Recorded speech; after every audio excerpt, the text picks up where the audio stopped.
Magandang araw po sa lahat. Ngayong ginugunita natin ang Semana Santa.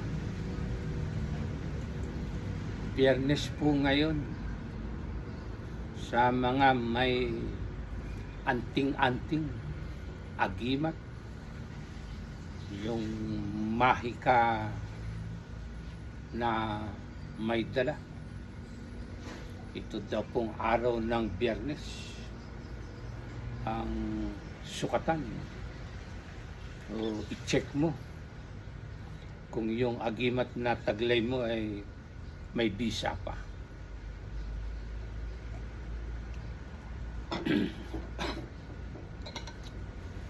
Kagabi po nanood ako ng Ten Commandments. Ang isa po sa pinaka-highlight doon yung tungkod ni Moses.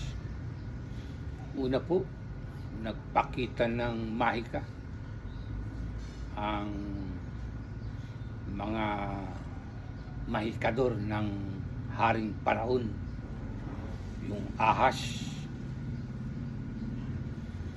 Aba, yung tungkod ng ahas ng mahikador ni Haring Paraon, naging ahas. Ang ginawa naman po ni Moises, yung kanyang tungkod, ginawa po rin niyang ahas. At nakagugulat yung ahas ng mahikador ng Haring Paraon ay kinain ng ahas ni Moises. Ibig sabihin, mas matindi ang mahika ng tungkod ni Moises. Dahil tinalo niya ang ahas ng mahikador ni Haring Paraon. Yang daw pong pagkakaroon ng mahika ay yung paggamit po ba ng mga Latin, mga salitang Latin. At sinasabi na ang Latin ay ang pinakamatandang salita sa mundo. Latin. Subalit ang ating Panginoon ay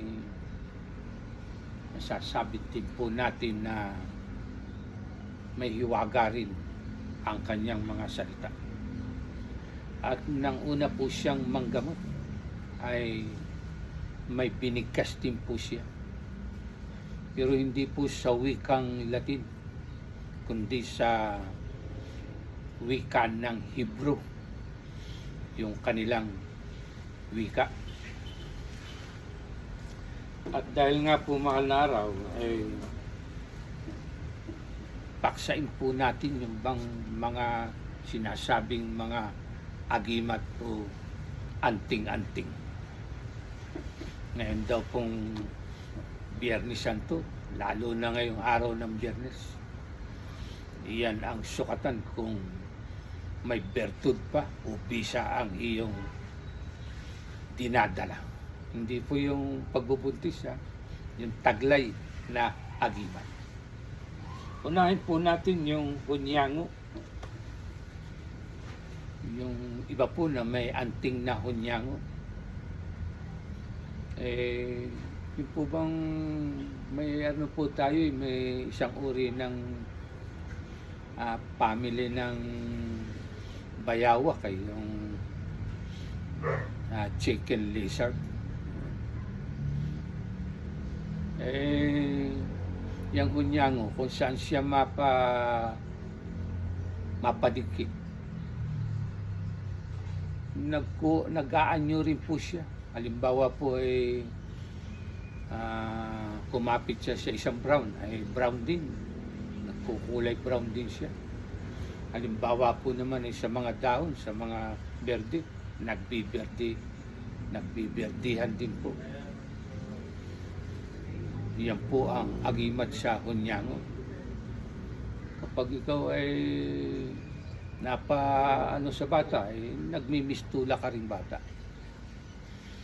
Halimbawa, ikaw ay isang hinahanap ng isang alagad ng batas.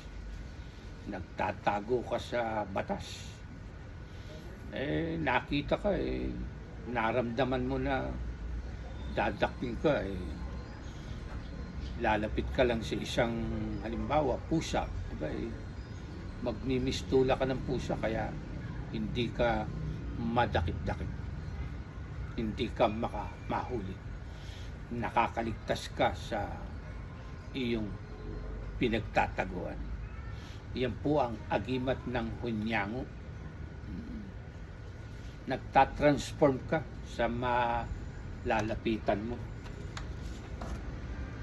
At ang isang araw po sa mga nagtataglay ng agimat na hunyango ay yung nakilala natin, sumikat siya. Kaya lamang isa siyang leftist. Hindi siya mahuli-huli. Kasi nga, nag-iiba ang kanyang anyo. Subalit, lahat daw po ng anting-anting may katapusan. Yung nagtataglay ng agimat. Ang tumapos sa kanyang kakayahan, yung siya na stroke. Hindi na kaya ng dinadalyan na yung anting na hunyango. Yan po ang anting ng hunyango. Yun po namang unggoy. Sa amin, sa nayon, ang tawag diyan, pulog. Kapag ikaw po ay nakakita ng isang unggoy na ina, dala yung kanyang baby, yung kanyang anak na unggoy, ay tinatalian po yan ng isang baging, para hindi mahulog yung kanyang anak na sanggol, na unggoy. At kapag nakuha mo raw po yung baging na yun, yung itinali, magkakaroon ka ng agimat sa pag-akyat, sa pagpapalipat-lipat sa mga puno. Yan. Para ka lang nagduduyan. Yan daw po ang bisa nung baging na itinali ng inahing unggoy sa kanyang anak na unggoy. Yan daw po, magagaling ka rin sa pag-akyat. Maski magpalipat-lipat ka sa mga sanga, sa kabilang puno, hindi ka mahuhulog dahil dala mo yung baging na yon na ipinantali ng inahing unggoy sa kanyang anak na unggoy. Yan daw pong baging. Yung hangin, agimat sa hangin. Ang usa, ang pinakamabilis na hayop na tumakbo, mahahabol mo yung usa. Dahil may agimat ka sa hangin, mabilis ka, kaya mahuhuli mo yung usa, madadakip mo, at makakarni mo yung usa. May nalaman nga ako doon sa amin, sa nayon. May agimat daw sa hangin. Pagbabalik kami galing kami sa bundok, pabalik na kami sa kapatagan, sabi tayo na, mamaya na ako. Pagdating ko dun sa nayon, pakuya-kuya-kuy pa, naunahan pa kami. May agimat pala yun sa hangin. Nakakalutang. At magpapakita pa siya na naglalakad sa kapalayanan. Doon sa ibabaw ng mga tanim na palay, nakakalakad siya. Para po bang sa agimat ng Panginoon. Yan ang agimat sa hangin. Yan namang gagamba. Yan, agimat sa gagamba. Magaling ka ring umakyat. Meron doon sa amin, sa Nayon, balita sa pagiging magaling umakyat. Lalo na po ba doon sa puno ng anahaw. Napakadulas po noon. Napakagaling umakyat eh. At kapag may mga aakyatin doon sa amin, sa Nayon, tinatawag siya dahil magaling umakyat. Para siyang katulad ng isang gagamba. At ang isa pa rin po na agimat ay yung gayuma.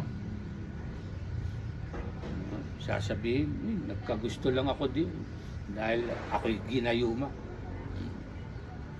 Mayroong mga naghahawak ng anting na sa gayuma. Maninigarilyo lamang. At kapag nalanghap mo yung usok niya, halimbawa, isang babae nililigawan, ayaw mo sa kanya, maninigarilyo. Pag nalanghap mo yung usok, tatanggapin mo na ang kanyang pag-ibig. At mamaya, pag alis niya, tayo na, sasama ka na. Dahil nalanghap mo yung usok ng kanyang sigarilyo na nagtataglay ng kanyang agimat. Kaya po tayo na mga kababaihan, kayo na mga kababaihan, mag-ingat na makaamoy ng usok ng sigarilyo. Bukod sa hindi maganda sa ating katawan baka yung nalanghap mo na usok ay may gayuma. Kaya po mga kababaihan, ingat. At sa Cavite nga po may nabalita na magaling sa na tao. Matikas na lalaki. Iyan po si Nardong Putik. Basta nasa putikan siya, kahit pagbabarilin mo umiiwas yung mga bala sa kanya dahil may agimat siya sa putik. Basta nasa putik, hindi mo siya mahuhuli, matatamaan. Kaya tinawag siyang si Nardong Putik. At yung agimat sa pakiusap, kapag may hihilingin ka sa isang tao, may gusto ka doon sa isang tao na yon. Halimbawa, yung kanyang salamin, yung cellphone, gusto niya ibigay mo sa kanya ayaw mong ibigay. Pag binigay mo, siyempre wala kang gamit mamaya ibibigay mo na sa kanya yan daw pong mga agimat sa pakiusap, yung hiptonismo, natutulala ka, parang nawawalan ka ng lakas para tanggihan siya. Kaya lang po yun, mga 24 oras lang daw po ang bisa nun mamaya matatauhan ka. Sasabihin mo, akin na yung cellphone, baka binigay mo na sa akin bakit mo kukunin? Binigay mo na sa akin. Yan daw po ang agimat sa pakiusap. Yan naman pong kutad, matitigas ang iyong balat. Kahit tagain ka, hindi ka tinatablan. Makunat pa sa makunat ang iyong balat. Yang agimat sa kutad. At yung din pong agimat sa tagaliwas, kahit pagbabarilin ka, kahit tagain ka, hindi ka tama-tama dahil may agimat ka sa tagaliwas. Kaya lang, yun daw pong may mga agimat niya sa tagaliwas, hindi maganda Iiwas din sa iyo ang magagandang swerte o kapalaran. Yan po ang mga agimat. Isa pa rin po sa, kung ikaw po ay yan po ay ang ilan lang sa mga nabanggit ko na mga agimat. Marami pa pong iba. Pero lahat po ng agimat niyan may katapusan daw. At yung mga nagtataglay ng agimat, kinakailangan magsiservisyo ka. Dadasalan mo yan. Kapag hindi mo dinasalan yan, hindi mo malaman ang iyong sarili. Hindi ka makatulog. Kinakailangan may serbisyo. May hiningi ka, siyempre may kapalit. At siservisyohan mo yan. Yan. Halimbawa, yung mga sabi, hindi tinatabla ng bala, ng taga, o anuman, yun daw, halimbawa, baril mo. Yung mga bala, halimbawa, may pupuntahan kayo, balita sa ganon, hindi tinatablan, ay may panapat po diyan, may panabla. Yun daw pong gagamitin ninyong mga bala, ay ipaligo mo sa putik, sa alikabok, o kaya ay ipahid mo sa mga halaman na madaling kumatas. Halimbawa po yung sa papaya. Yan. At tatablan sila. Lalo na po yung kahoy na malatubig, ay napakalakas kumatas noon. Paliguan mo ng katas ng ng malatubig. At tatablan daw yung naghahawak ng agimat na yun. At ang isa pa rin mabisa raw yung lupa na yung ihihilamos ay galing sa lupa mula sa sementeryo. Kaya po ganyan kabisa ang lupa na nasa sementeryo. Lahat po tayo nagmula sa alabok. At sa alabok din po tayo babalik. Yan po ang mga sinasabi na mga agimat. Ilan lang po. Kung may nalalaman pa po kayo, bahala na po kayong magdugtong. At may nabasa ko, awan ko lang kung ano itong sa salitang Latin ito, kung ano yung sinasabing Sator, Aripo, Tenet, Opera, Rotas. Kapag meron ka raw po nitong alam na ganito, kabila, kahit saan mo basahin, ganon din ang basa.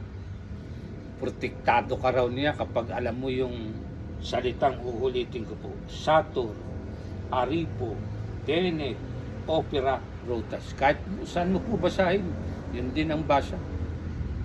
Yun daw po ang panakip upang maalagaan mo ang iyong agimat. At ang matindi pa rin daw po sa agimat yung lumod Yung lulumudin mo yung agimat mo. Talagang nasa dugo mo na. Kaya lamang pag hindi na kaya ng iyong katawan, papaghirapin ka, maghihirap ka ng todo bago ka bawian ng buhay. At kapag alam nung iyong nilumod na hindi mo na talaga kaya, aalis sa iyo at lilipat na naman sa iba. Kaya daw yung anting-anting hindi mawawala. Yun po ang aking mga narinig sa iba na mahilig sa mga anting-anting. Ay para po sa akin, bakit po tayo pa maghahanap ng anting-anting? Ang mabisa pong anting-anting ay yung may matinding paniniwala tayo at pagsunod sa ating dakilang lumikha. Yun ang pinaka mabisang anting. Ang sumunod sa, sabi ngayon, 10 Commandments, sa mga katuruan ng ating Panginoon. At sa pagwawakas po, pagtatapos ng mga anting-anting, God is enough. God is enough.